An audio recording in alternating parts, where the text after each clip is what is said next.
Alright, we've got enough gentlemen up here. Let's bring a lady up here. What do you say? Please keep that going for Lindsay O'Reilly.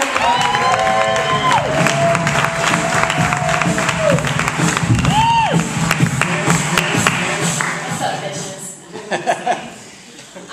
So, anybody watched last week or 2 weeks ago with the Chilean miner rescue? Wasn't that amazing?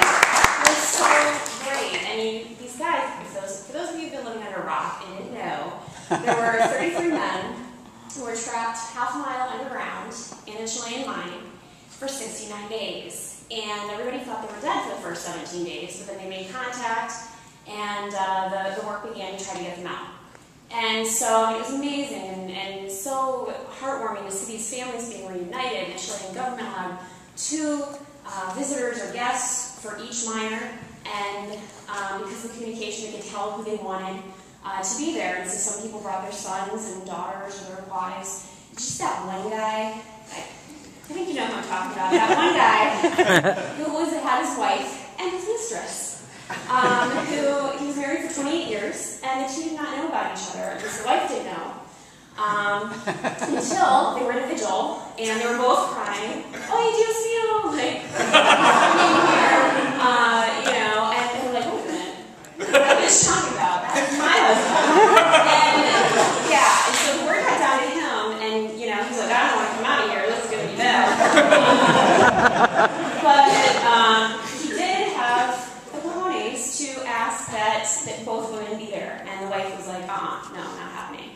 But I'm like, seriously, what was this guy thinking? He had 69 days. If I was down there, you know, had some time to think about what I would be doing, you know, and how it would change my life. I'd be making deals of all kinds with God. Like, I will go back to my husband. I would, you know, stop being a minor, you know. I wouldn't be like, oh, mud wrestling. What do you think this is going to be? Chilean Girls Gone Wild? Like, that's just, you know, it was not going to be good. So this guy obviously did not learn his lesson. I think he needs to go back down there for another 70 days and think about it.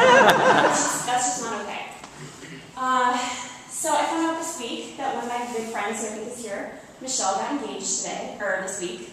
So, yay. So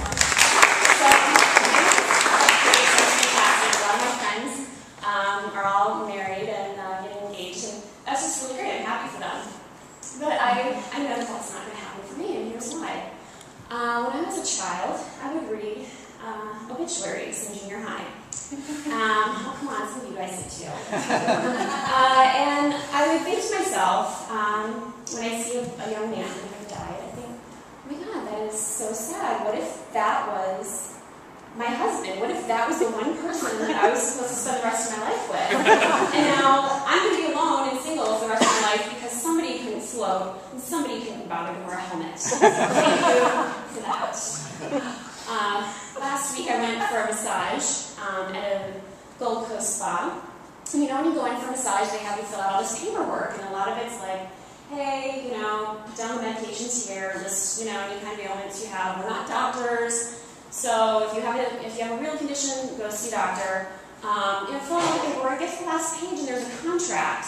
And I'm a lawyer, so I read my contract, and it says, in the event that you sexually harass or sexually assault your massage therapist, the massage will end immediately. And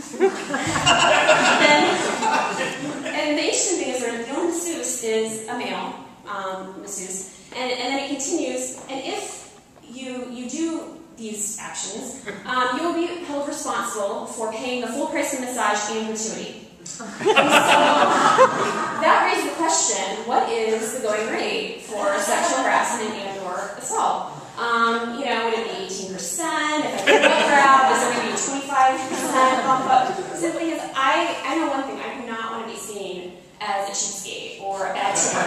So I kind of know these things. So anyway, the guy comes in, he's got me to go back to the room, and he tells me to disrobe.